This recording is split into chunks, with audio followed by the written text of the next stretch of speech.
Koerte uni tundub nagu tühine ja väike teema, aga kui meie koerad ei saa piisavalt magada, kaasnevad sellega väga tõsised käitumismured. Keskmiselt peaks iga koer magama päevas 12–14 tundi, kutsikad lausa 18–20 tundi.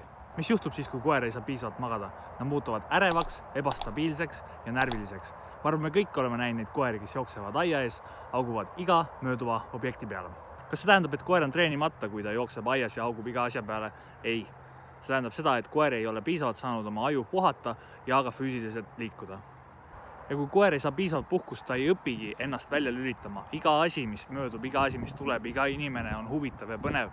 Tal ei teki seda momenti, kus ta on nagu okei, ma rahunen maha ja magan veidi. Kõige lihtsam näide on, kui on olnud raske tööpäev, lähed koju, võtad väikse uinaku, pool tundi kuni tunnike ja on su aju välja puhanud. Lõppkokkuvõttes on aed samamoodi üks suur ruum. Jah, see on küll õues, aga ikkagi koera jaoks on see kinnine, piiratud ala. Seega iga koer peaks jalutada saama päevas vähemalt tunnike ja peale füüsilist tegevust puhata.